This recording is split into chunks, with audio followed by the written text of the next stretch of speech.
اچھا، کبھی ایک ایسی پیشگوئی کے بارے میں سوچا ہے جو 100 سال سے بھی زیادہ عرصے سے ایک پہلی بنی ہوئی ہو؟ آج ہم اسی متنازع پیشگوئی کی تہہ تک جائیں گے اور یہ سمجھنے کی کوشش کریں گے کہ اس سے جڑے سوالات آخر ہیں کیا؟ تو چلیں شروع کرتے ہیں۔ دیکھیں، ایک الہامی پیشگوئی ہوئی، ایک موعود بیٹے کا وعدہ کیا گیا، لیکن 100 سال سے زیادہ گزر گئے اور آج بھی اس پر بحث ہو رہی ہے کہ آخر وہ بیٹا ہے کون؟ ایسا کیوں ہے؟ اس پہیلی کے پیچھے آخر راز کیا ہے؟ اچھا، تو اس پہیلی کو سلجھانے کے لیے ہمارا سفر کچھ اس طرح کا ہوگا۔ سب سے پہلے ہم دیکھیں گے کہ اصل پیشگوئی تھی کیا۔ پھر ہم ان لوگوں سے ملیں گے جنہیں شروع میں اس کا مصداق سمجھا گیا۔ اس کے بعد ایک بڑا ہی حیران کن نیا نظریہ سامنے آئے گا۔ پھر جو عام دعویٰ کیا جاتا ہے اس کا جائزہ لیں گے، اور آخر میں ایک بالکل ہی الگ، ایک روحانی تشریح پر بات ختم کریں گے۔ تو چلیں ذرا وقت میں پیچھے چلتے ہیں۔ بات شروع ہوتی ہے 1886 سے۔ یہ وہ سال تھا جب ایک ایسی بڑی پیشگوئی کی گئی جس نے آگے چل کر تاریخ پر بہت گہرا اثر ڈالا۔ یہ ہے وہ اصل اعلان۔ 20 فروری 1886 کو یہ شائع ہوا تھا۔ اس میں ایک بہت خاص بیٹے کی پیدائش کی خبر دی گئی تھی، اور اسے رحمت کا نشان کہا گیا تھا۔ یاد رکھیے گا، یہی وہ الفاظ ہیں جو اس ساری بحث کی جڑ ہیں۔ تو دیکھیں، یہ صرف کسی عام بیٹے کی بات نہیں تھی۔ اس کی کچھ خاص نشانیاں بھی بتائی گئی تھیں۔ مثلاً کہا گیا کہ وہ وجیحہ اور پاک ہوگا، اسے رحمت کا نشان کہا گیا، اور یہ بھی کہ وہ شان و شوکت والا ہوگا۔ اور ہاں، سب سے ضروری بات، شرط یہ تھی کہ وہ پیشگوئی کرنے والے کی اپنی نسل سے ہوگا۔ اچھا، پیشگوئی تو سامنے آ گئی، لیکن اب اصل سوال یہ تھا کہ آخر وہ موعود بچہ ہے کون؟ بس یہیں سے اس کی تلاش کا سفر شروع ہوتا ہے، اور یقین کریں اس کہانی میں بہت سے حیران کن اور دلچسپ موڑ ہیں۔ بات اتنی سیدھی نہیں تھی جتنی لگتی ہے۔ دیکھیں، 1887 میں پہلے بیٹے بشیر اول کی پیدائش ہوئی، جنہیں پہلا امیدوار سمجھا گیا، لیکن وہ جلد ہی فوت ہو گئے۔ پھر تقریباً 10 سال بعد 1899 میں مبارک احمد پیدا ہوئے، تو امیدیں پھر سے جاگ اٹھیں، لیکن افسوس 1907 میں ان کا بھی انتقال ہو گیا۔ تو شروع میں ہی ان دو اموات نے پیشگوئی کی تشریح کو بہت پیچیدہ بنا دیا۔ اور سب سے دلچسپ بات پتہ ہے کیا ہے؟ بانی نے خود بشیر اول کے بارے میں کہا تھا کہ وہی پیشگوئی کا مصداق ہے، لیکن جب ان کا انتقال ہوا تو انہوں نے اس کی تشریح کچھ یوں کی کہ وہ تو ایک مہمان تھا جو کچھ دن کے لیے آیا تھا اور اپنا کام کر کے چلا گیا۔ تو یہاں ایک بڑا سوال کھڑا ہو گیا۔ پہلے ہی امیدوار کی وفات ہو گئی، تو کیا اس کا مطلب یہ تھا کہ پیشگوئی کی شرطیں پوری نہیں ہوئیں، یا پھر اسے سمجھنے میں ہی کوئی بھول ہوئی تھی؟ اچھا، پہلے امیدوار کے بعد اب ساری توجہ چوتھے بیٹے مبارک احمد پر چلی گئی۔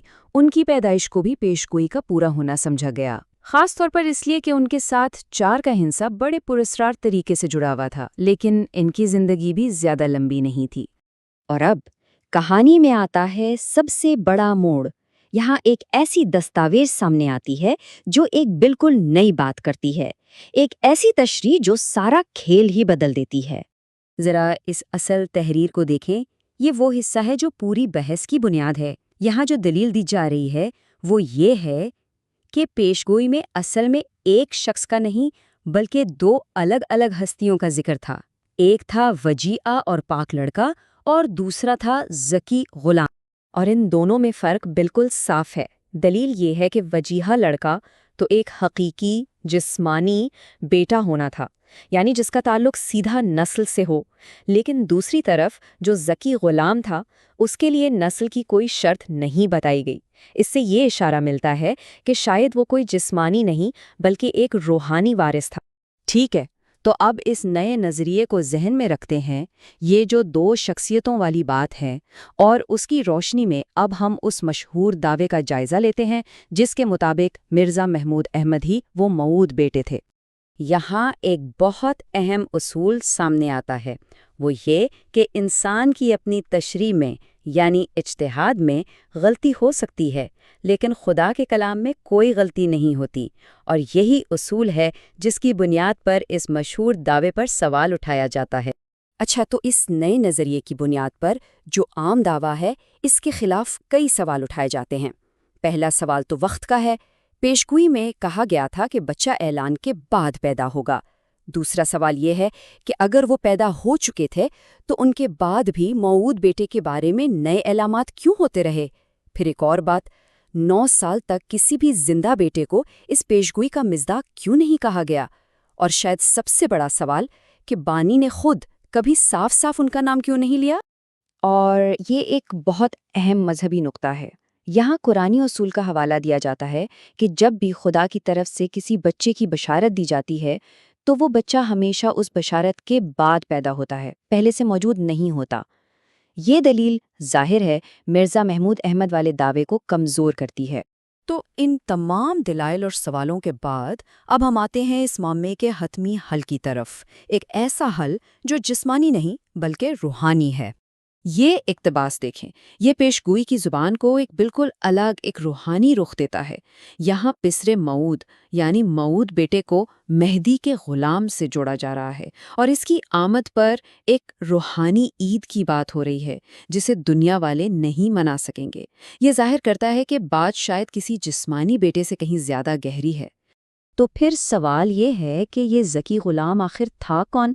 اس کا جواب یہ دیا جاتا ہے کہ یہ کوئی جسمانی بیٹا نہیں تھا، بلکہ ایک روحانی وارث تھا، ایک مجدد یعنی دین کو نئی زندگی دینے والا، جسے ایک نئی صدی کا آغاز کرنا تھا۔